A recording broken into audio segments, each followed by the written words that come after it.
shocked in Winnipeg. And then I looked out and my tree's gone.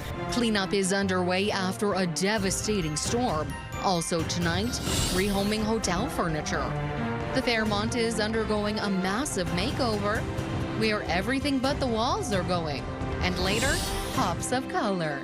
This is a symbol why this police vehicle isn't like the rest of the fleet.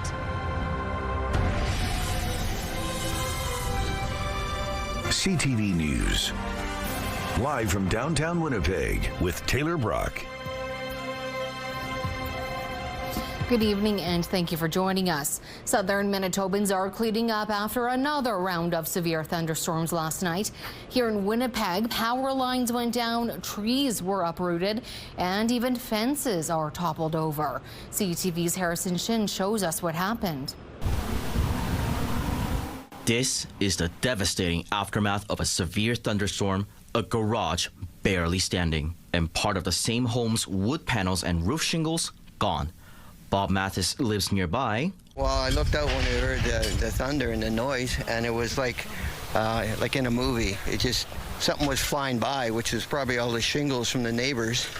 And then I looked out and my tree's gone. It's not clear yet if Monday's storm spawned a tornado or not. The Northern Tornadoes Project is investigating. To me, it looks, right now, it looks preliminary. It looks like a weak tornado. It went through the part of town here. And it was associated with that line of storms that we sort of saw. About 5 minutes away, the storm took down several fences and forced a neighbor's shed into Colton Smith's backyard. I was kind of just relaxing, and I just heard like insanely loud noise, kind of like a train going through the backyard, and the house alarm goes off. I come upstairs, I see this tree cross my backyard. Environment and Climate Change Canada says some rotation was found on the radar as the storm made its way through the city's southwest region. A very, very active system. Unfortunately, from a wind gust point of view, it missed most of our stations in the area that sort of reported anything. But in general terms, we would estimate from radar sort of wind gusts of 90 km/h plus were very possible along that squall line. Winnipeg's emergency management coordinator says June has been a very busy month for the city crews. We very much appreciate the patience of residents. So city crews are working very hard, a number of crews to get out and resolve issues as quickly as they can be resolved based on the reporting that does come into 311. Harrison Shin, CTV News, Winnipeg. The city says they've received reports of more than 300 downed or damaged trees, 20 sewer backups, and 35 plugged catch basins. They were also called to 3 broken traffic signals. Meanwhile, in Brandon, Mayor Jeff Fawcett says they've received 30 calls and counting about overland flooding. So they are doing a lot of cleanup right now because there wasn't the winds that we've had at times, but there was such heavy rain that there's lots of tree debris all over the place. And then as much as we had the streets cleaned, when you wash the streets like they were washed with that rain yesterday, it does still bring a lot of things down. So getting cleaned up. Several roads were closed and transit services rerouted last night, but they're all operating normally now. But the mayor adds they will be keeping an eye on river levels in the days ahead as all the water drains out of the surrounding region. We'll have more on the storm's impact elsewhere later in the show. A Manitoba teenager accused of conspiring online with a youth in Nova Scotia to commit simultaneous attacks at their rural schools has been denied bail. The 14-year-old male from Rivers appeared by video in Brandon court today, where a provincial court judge told him he would have to remain at the Manitoba Youth Centre. The teen is facing charges of conspiracy to commit murder, counseling the offense of murder, and uttering threats. He was charged earlier this year after Interpol and the FBI told Canadian police the 2 teens were speaking online about their desire to attack schools in Rivers and Bridgewater, Nova Scotia. At the time, police in Manitoba seized the boy's phone, other electronic devices, and 2 firearms owned by a relative. The 15-year-old in Nova Scotia is facing charges of counseling another person to commit an indictable offense, conspiracy to commit murder, and uttering threats. An incident in Winnipeg's Munroe West neighborhood was met with a heavy police presence. This was the scene earlier today near the 300 block of Munroe Avenue. Police cruisers blocked the area near Roche Street, and behind them, our CTV cameras captured the service's tactical team, an ambulance, and many more police cruisers. Exact details on why officers were there are scarce. However, police say there was no risk to public safety. Heritage Minister Mark Miller says the Canadian Museum for Human Rights made what he described as a, quote, error in curation of an exhibit about displaced Palestinians, which he says should be rectified. Miller tells the Canadian Press he visited the Winnipeg Museum and found it, quote, regrettable that it did not identify Hamas as a terrorist organization that seeks to kill Jews. The exhibit, which opened Saturday, focused on the Nakba, the forcible displacement of about 750,000 Palestinians. Some Jewish groups and the Israeli government have mounted a campaign to have the exhibit reworked or canceled, arguing it lacks context and threatens to fuel anti-Jewish hate in Canada. Miller tells the Canadian Press he won't intervene in curation decisions, but says the museum made an error by not allowing the museum's trustee board to see the exhibit before it opened publicly. The museum says it's collecting feedback but stands behind the phrasing in the exhibit. The Canoe government's promised tax cut on prepared meals, snacks, and other foods goes into effect tomorrow. CTV News previously reported that the government offered the cut in its March budget, removing the provincial sales tax from all food only at grocery stores starting July 1st to help people with the cost of living. Basic groceries are already exempt at all stores. The change would remove the tax from snacks, soft drinks, and prepared meals such as rotisserie chickens, only if sold at a grocery store. Convenience store owners cried foul, saying they sell many of the same products and would be put at a disadvantage. The Premier changed his tune in April, saying the same cut will apply to smaller shops such as convenience stores. People living in transitional housing will benefit from a downtown hotel remodel. Fairmont Winnipeg is making some upgrades to its rooms and other facilities. Along with stripping the hotel down to its studs, it will also be bringing in new furnishings. Now 12,000 pieces of its old decor, furniture, and appliances will be getting a second life. Beds, tables, chairs, curtains, and a plethora of other items are being donated to the charity Linking Hope and its 120 community partners. And their excitement is what this is about. The excitement of being able to give some furniture to folks that might not otherwise have it. We just heard from the Selkirk Transitional Group and Equal Housing that the McLaren, many of the folks that live there don't have sinks. So we're going to be working on getting those out of here in the next couple of weeks so that folks in those spaces could have sinks. Yeah. Those home items will be given to Manitoba families fleeing violence, newcomers, and anyone else in need. And this brings us to our first look at tonight's weather. 19 degrees right now in downtown Winnipeg. A few clouds in the sky with winds out of the southwest gusting at 32 kilometers an hour, with pressure rising and humidity sitting at 78%. We aren't expecting rain tonight, actually, just a partly cloudy sky here in Winnipeg. Not quite the case elsewhere, though. Tonight, 17 degrees is our expected low, with gusts as strong as 50 kilometers an hour for us here in Winnipeg. Tomorrow morning, 19 degrees starts us off with those winds and a mix of sun and cloud. Still to come, swiped off the street.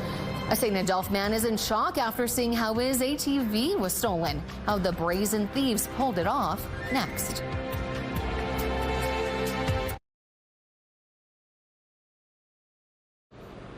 In and out in 3 minutes. That's how long it took thieves to steal a trailer and an off-road vehicle parked on a street in St. Adolphe. As CTV's Jeff Keel shows you, the brazen crime was caught on the owner's doorbell camera. In just 3 minutes, thieves dragged this trailer and off-road vehicle away in the middle of the night in St. Adolphe. Too easy. They knew what they were going to do. The trailer and side-by-side, which is like a modern-day dune buggy, were parked here behind Paul Balaka's work truck. Late Sunday morning, Balaka was returning home from St. Malo. When he came around the corner towards his house, he knew right away something was wrong. And it's like, holy smokes, I don't see the machine. So we got closer, And then I was like, yeah, it's gone. So he started investigating. He checked his doorbell camera footage. Here you can see 2 trucks pull up around 4 a.m. One driver backs a truck up near the trailer and ties a rope to it. He then pulls the entire trailer off the block it was resting on, making just enough room for the other driver to back in and hook the trailer to his truck hitch, and then they're off. Doesn't look that easy until you see it. And it is. One truck pulled it out of the way, the other truck backed in. They were both noisy. One was a diesel truck. The other one dragged it, so it was making a lot of noise. Balaka says despite that noise, no one heard a thing. The St. Adolphe homeowner says he is relieved they didn't take his boat too. Still, with cameras everywhere these days, he can't believe how brazen the thieves were. Pissed. A lot of money and effort put into the machine. You know, my kid, her and I, it was our thing. And where we live, I mean, you just drive right out of the garage and go. The RCMP say they are investigating. Jeff Keel, CTV News, St. Adolphe. Returning now to the impacts of last night's summer storm, the municipality of Boissevain-Morton has declared a local state of emergency over yesterday's flash flooding. I had freezers full of food, fridge, stuff like that, washer, dryer, furnace. I think it's all kind of messed up. That's Darren Sikinski, who spoke with CTV News from his flooded basement in the Southwest community earlier today. In a statement on social media, the municipality says even though all its systems and lift stations operated as intended, the sheer volume of water has overwhelmed its capacity. Residents are being asked to limit non-essential water use to help the system recover and exercise extreme caution when traveling, particularly on rural roads. And take a look at this video sent to us by a viewer in Carmen. As you can see, water is overwhelming the sidewalks on 1st Street Southwest and running right up to the front doors of some businesses. Mayor Brent Owens says the water has gone down since last night and minimal damage was left behind. People in Dauphin are being asked to reduce their water use until further notice as the wastewater system is at capacity. Manitoba Hydro says 9,700 customers were without power as of 3 o'clock this afternoon. More than half of those were in Winnipeg. And several highways across western Manitoba were also closed due to overland flooding. Up-to-date information on specific highways can be found on Manitoba 511's website. Winnipeg could soon be signing a new construction contract for the city's most expensive project to date. A report at City Hall is recommending an $815.5 million agreement be awarded to Red River Biosolids Partners for Phase 2 of the North Sewage Plant expansion. The upgrade is needed to treat sludge and return it into reusable biosolids. The report says the new facilities are expected to begin treating biosolids in October 2030 and be substantially complete by the following March. Previous reports have said the city could run out of sewage capacity by or before the end of the decade because of its growing population. The sewage plant project is being done in 3 phases and is estimated to cost more than $3 billion. Today is the first day candidates for city councillor and school trustee positions could officially register. And we can now tell you which incumbents are officially running for their seat again. Evan Duncan, Cindy Gilroy, Sherry Rollins, Jeff Brawadi, Devi Sharma, Matt Allard, and Sean Dobson are all registered in their respective wards. As we told you previously, John Orlico, Janice Lukes, and Brian Mays have all announced they will not be seeking re-election. And as of this evening, the city's website shows neither the incumbent from Minarski nor Elmwood East Kildonan are registered, and there's no word yet on if they're running again. Meantime, another candidate is seeking the city's top job. 27-year-old Noah Redden is now the 9th registered mayoral candidate. Redden works as a software developer and says he plans to build up the transit system and affordable housing stock. Winnipeg's Civic election is set for October 28th. A park in desperate need of a makeover could soon be the home of new pickleball courts, lacrosse fields, and more. John Bloomberg Park, located near Headingley, might be getting a new lease on life. Red River Exhibition Association is working with the City of Winnipeg on a 50-year lease. The proposed price tag, $1 per year. But it comes with a pricey catch. The park was leased by Softball Manitoba until 2023, when the organization announced it couldn't afford the $3 million worth of needed repairs. Garth Rogerson with the Red River X says he didn't want to see the green space just disappear. It was just sad to me that it was sitting vacant, and it's been sitting vacant for a number of years. So when they couldn't get anybody to take it over, I said, maybe we should do it because it's an important community asset, and we have the capacity to be able to do that. So let's take that on and create a partnership with the city. The first hurdle they need to pass is a review by Winnipeg's Property and Development Committee on July 6th. If approved by City Council, work would start early next year. Winnipeg Police Service has unveiled a newly designed police cruiser, and it's unlike anything you've seen on the force. The cruiser's artwork honors Indigenous cultures, teachings, and traditions. It was created in partnership with the Assembly of Manitoba Chiefs and designed by Brian Hunter, who is Métis. The very visible cruiser is also intended to help build trust, foster relations, and acknowledge Indigenous peoples in our community. This is a symbol of the work and collaboration that we will see between First Nations leadership here in Manitoba with the Winnipeg Police Service, and how we can further support the need within our community to make sure our communities are safe, and to make sure that people recognize that they are represented in every space within the city. The cruiser will be used solely by WPS's Community Relations Division. Members of the public can request its appearance at events, including powwows, parades, and other celebrations. High-risk repairs. Why two astronauts were taking a spacewalk today, plus hot and sunny. We'll show you what to expect on Canada Day, still to come in your complete Skywatch forecast.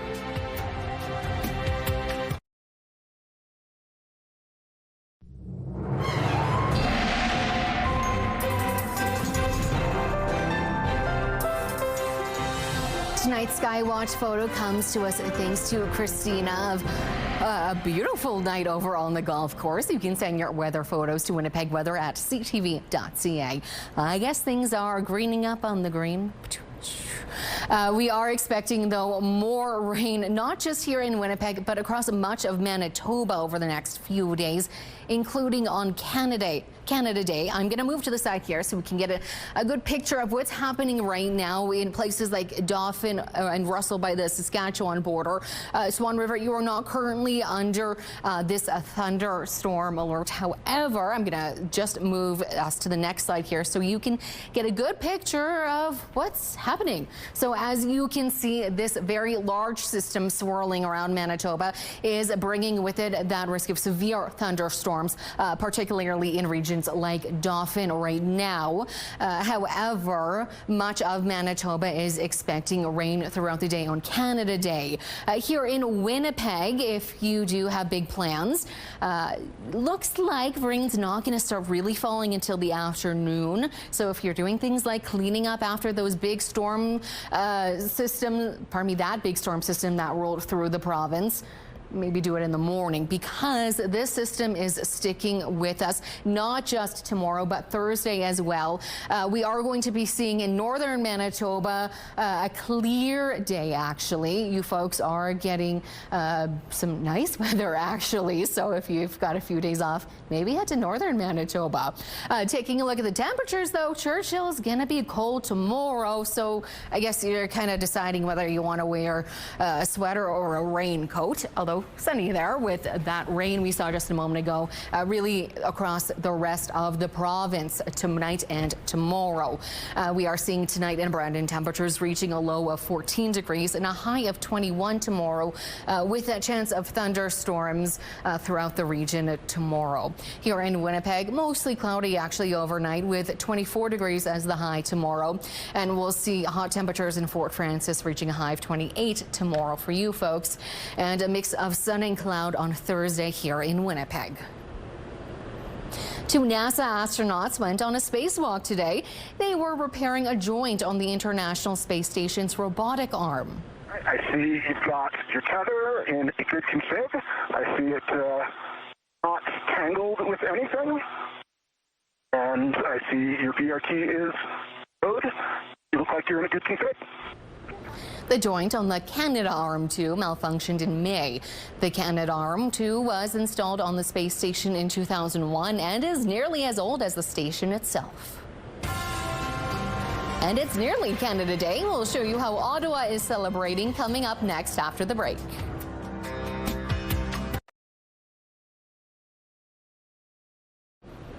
Tens of thousands of tourists are descending on Canada's capital ahead of tomorrow's big national event. CTV's Camille Wilson has more. Final preparations taking place at LeBreton Flats ahead of the Canada Day celebrations. Tens of thousands of people will fill this field tomorrow for the national event, including Silas and his mom, Heather. They've been planning this trip from Alberta for months. We're here because Silas really wanted to see Ottawa for Canada Day, and so he asked, I don't know, 6 months ago or something, and I'm like, let's make it happen. We're just going to kind of wander around and see what everyone is doing. Officials prepared for the big day. We'll have the National Noon Ceremony live from LeBreton Flats Park and the National Evening Show live from LeBreton Flats Park. During the National Noon Ceremony, we'll have performances like Alessia Cara and Loud. We'll also have guest speakers such as Jeremy Hansen, Rick Hansen, and Olympic and Paralympic athletes. There will be giant inflatable games, wall climbing, and face painting. The evening show will feature musical performances by Canadian artists, including the Bare Naked Ladies and Alessia Cara. Over at Parliament Hill, visitors getting a sneak peek of performances by Canada's military bands during their practice for the big day. It's nice. It makes you feel patriotic. Very emotional, actually. It's wonderful to see, and we've got a front row seat here, or a front row standing room. Fabulous. And on the lawn of the Supreme Court, there will be inflatable games and yoga in the morning. Both locations will have a big screen broadcasting the shows at LeBreton Flats. Canada Day celebrations even attracting visitors from outside of the country. Currently, we live in New York State, north of the city, Westchester County, and we are here to visit family and take advantage of being able to time it to celebrate Canada. At LeBreton Flats, things will wrap up with a fireworks show at 10 p.m. Since we're from Alberta, we're 2 hours behind. So since the fireworks are going to be at 10 o'clock here, that's only like 8 o'clock where I am, so I'm going to stay up late for the fireworks. Camille Wilson, CTV News. And here's a look at just some of the local Canada Day activities here. Over at the Forks, a citizenship ceremony will happen at CN Stage tomorrow morning. There's also a market and food vendors, live music, dancing, drumming, and kids games. Marking its 20th anniversary is the Plaza Skate Park with free lessons and spray painting. The day wraps up with a concert at CN Stage. And over at Assiniboine Park, you'll find performances by Begonia, the Winnipeg Symphony Orchestra, and a wackadoodle dance party for the kids. Food trucks, a citizenship ceremony, as well as salsa and bachata dancing round out the day. You can find more details on Assiniboine Park's website. And still to come, Hanging with Billy, where a cafe is ensuring its pay nights are the GOAT. And we'll break down tomorrow's forecast next.